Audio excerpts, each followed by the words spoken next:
আগরতলা শহরের বিভিন্ন প্রান্তে বেআইনিভাবে রাস্তার উপর নির্মাণ সামগ্রী ফেলে রাখার প্রবণতা উদ্বেগজনক রূপ নিচ্ছে ক্রমশ। প্রান্তিক ক্লাব থেকে জিবি মেইন রোড সহ একাধিক এলাকায় দিনের পর দিন রাস্তা দখল করে নির্মাণ কাজ চালানোর ফলে ভোগান্তির শিকার সাধারণ মানুষ।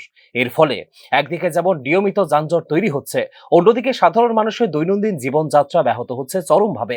নির্মাণকারীরা অধিকাংশ ক্ষেত্রেই কোনো অনুমতি ছাড়াই রাস্তার উপর বালি, ইট, পাথর ও অন্যান্য সামগ্রী ফেলে রাখছেন।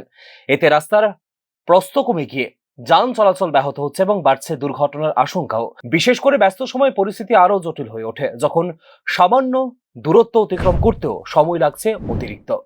দাম লাগতেছে উল্টা আরো কিরকম যেমন দামের একটু অসুবিধা না, গাড়িগুলো হলে চলান কিতা ফালাই রাখছে হ্যাঁ কিতা ফালাই রাখছে রাস্তা শুকিয়ে পুরা ভাই। দাম যেমন লাগবে হ্যাঁ, দামের লেগে সামান জানা দেন না, রাস্তার ভিতরে ফালাই রাখছে কিতা ফালাই রাখছে এই পাথর। এটা কি ফালাইতে পারে তোর রাস্তার ভিতরে? এগুলো তো পারে না ফালাই। এটা কোন রুটে? বেঙ্গনগর এটা মানে রুটটা কোন দিকে গেছে? জিবি জলেশ্বর জিবি গেছে। এই পরিস্থিতির আরো একটি গুরুত্বপূর্ণ দিক হলো প্রশাসনিক নিষ্ক্রিয়তা। অভিযোগ, সংশ্লিষ্ট এলাকাগুলির কাছেই পুর নিগমের কার্যালয় থাকা সত্ত্বেও এই ধরনের বেআইনি কার্যকলাপের বিরুদ্ধে নেওয়া হচ্ছে না দৃশ্যমান কোনো পদক্ষেপ। ফলে নিয়ম প্রয়োগে কি গাফিলতি রয়েছে, নাকি ইচ্ছাকৃতভাবে চোখ বন্ধ করে রাখা হচ্ছে, তা নিয়ে উঠছে প্রশ্ন। সত্যি কথা, এটা 1 নম্বর রোড, সবচেয়ে মানুষের রাস্তা, প্রয়োজনীয় রাস্তা। এখানে দেখতে গেলে জিবিতে 100% নিয়ে যেতে গেলে এখানে আসতে গেলে গাড়ি রাস্তার মধ্যে রাস্তার অর্ধেক গাড়ি বসে ঠিক না তো।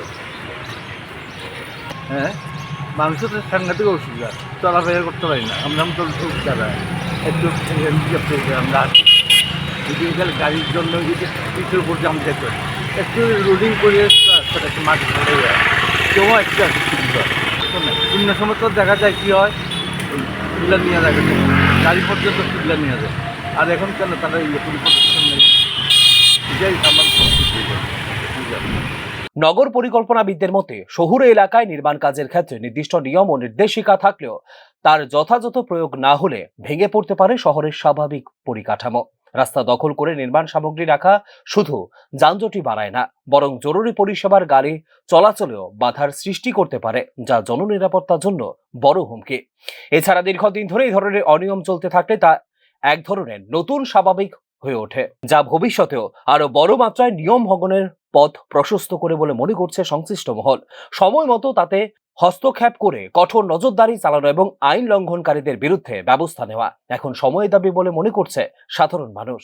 বর্তমান পরিস্থিতিতে দ্রুত পদক্ষেপ নিয়ে রাস্তা দখলমুক্ত করা এবং ভবিষ্যতে এই ধরনের অনিয়ম রোধে কার্যকর ব্যবস্থা গ্রহণ করাই শহরবাসীর প্রত্যাশা। না হলে আগরতলার মতো দ্রুত বর্ধনশীল শহরে এই সমস্যা আরো জটিল আকার ধারণ করতে পারে বলে আশঙ্কা শহরবাসীর। ব্যুরো রিপোর্ট, নিউজ নাও।